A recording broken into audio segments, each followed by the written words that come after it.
It is 5:15-ish, and I am here with Stephen Hamilton, who is the acting director of the Sag Harbor Cinema Art Center. Hello, Steve. Hello, Morgan. So you are acting director, and I just am wondering if you feel like you get the award for taking over a cinema at the craziest time to possibly do it in the entire universe. How do you feel? In fact, you get the award. How do you feel about that? I'm either the most insane person in the world or the luckiest person in the world, Right. and I feel both at the same time, or alternately. As you know, you can't do two things at once. You can do one thing and do another. Right. But that's how I feel. Yeah. So how is it? I mean, what are you? I went to the website. It looks really great. I was really curious about the virtual screenings. How is that working?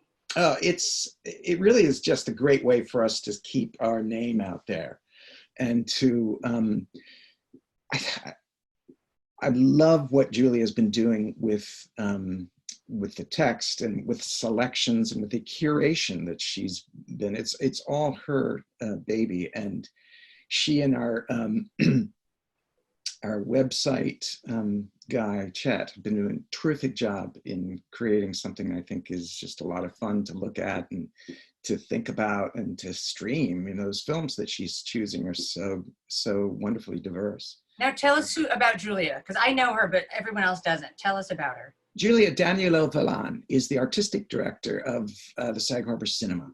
She's been involved with this project since way before even the Sag Harbor Partnership, who eventually purchased the property.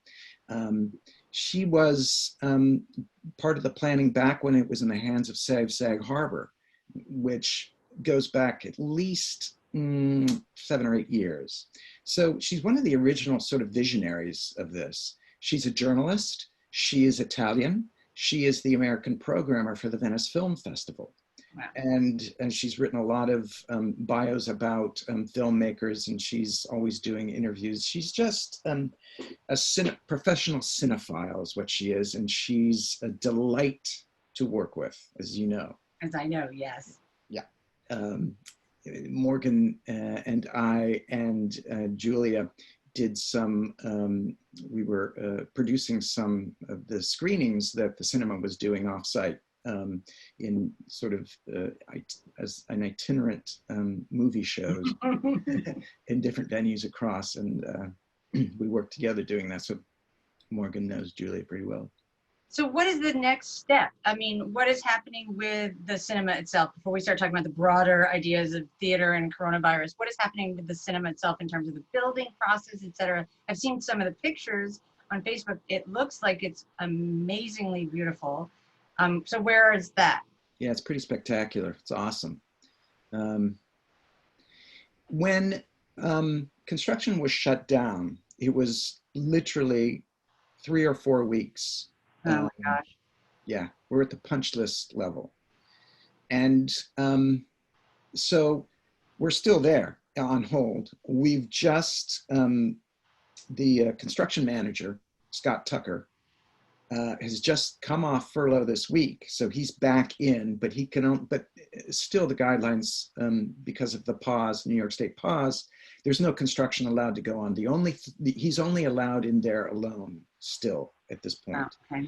So he's doing some things that he can do from the list of things that's left to do that he can do by himself. Hopefully we'll be able to get some smaller crews in there as we go to hasten this, but we're still looking to have a C of O by July 1st, July 15th, something like that.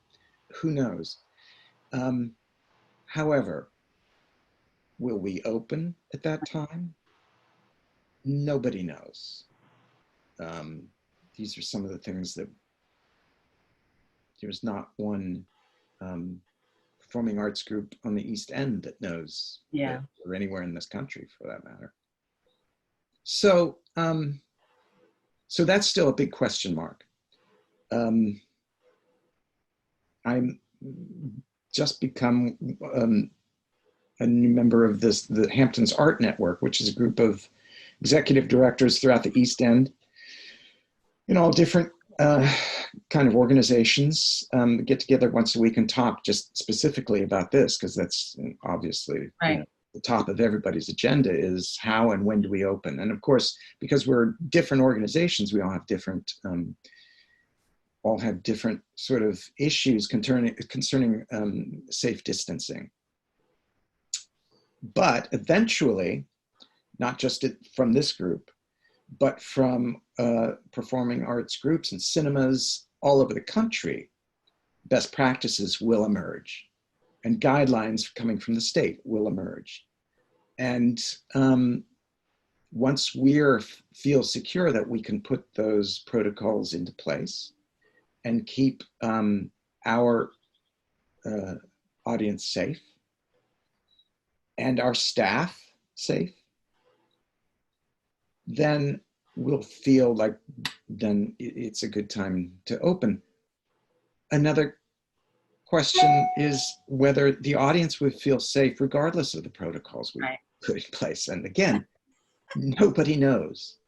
Right. It's like, it's this wonderful feeling of community of people who don't know exactly the same thing.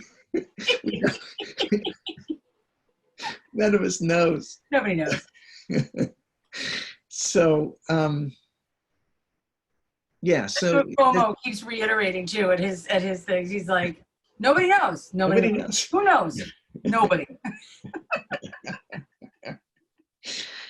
Oh gosh.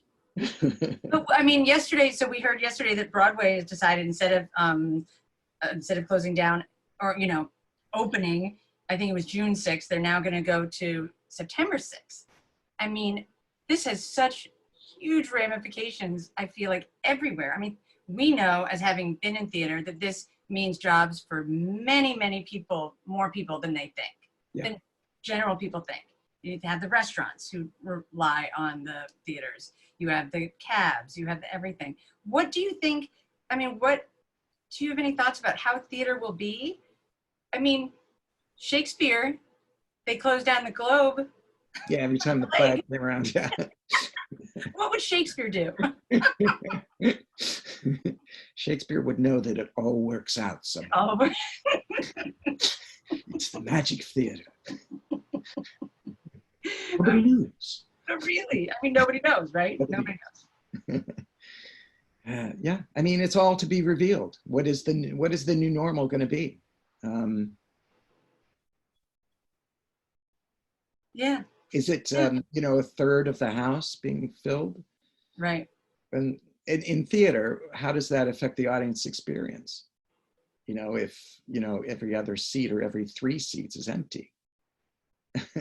Right. I mean, it's what about, do you think that there's going to be, how you can never film plays that you're doing? Say you're doing a play with equity actors and you pay for the rights. Do you think that will change? Do you think there's going to be some limits? I know that you sent me a link for something from the National Theater that was last weekend. That seems to me like it's running the same way that you're doing the virtual cinemas, that you can buy as a block of time sort of to watch it as much as you want, I think. Well, the National Theater has this program where they actually produce these they're films that are they actually shoot the production, whatever it is. For instance, the thing that they had up recently was the Frankenstein with Johnny Lee Miller and Benedict Cumberbatch. That was a stage production, and that was filmed for their NT Live, which is a subscription thing that you buy a subscription and you're performing ads. And so I've seen it, actually. I saw it a couple years ago. So they were streaming it for free for a week.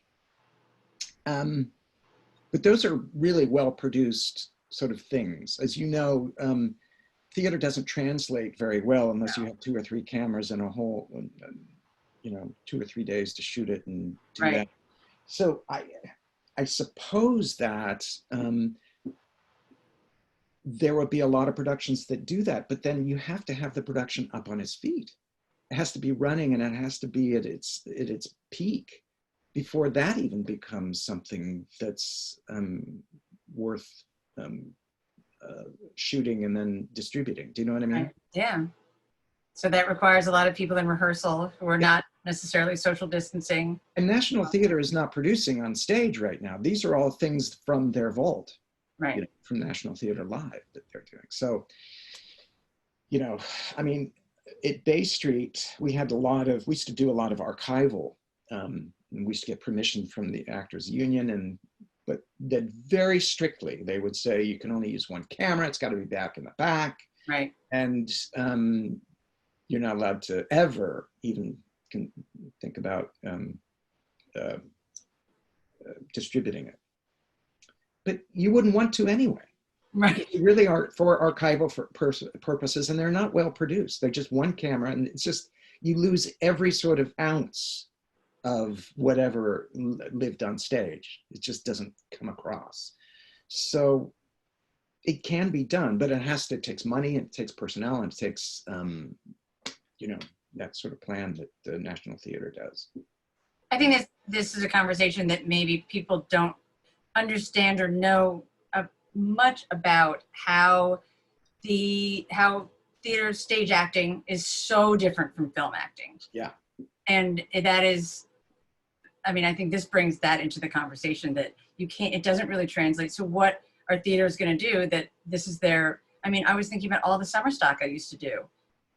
Are they going to, I guess maybe if you're in, you know, Michigan, you can, because it's not like being in New York, but it's just shocking. Yeah. You know? Yeah, well, I'm thinking just about Bay Street and their season. I know that Tracy Mitchell and Scott Schwartz are plan to do some readings outside. I'm not quite sure how that's going to work, and they're just figuring it out now too. Right.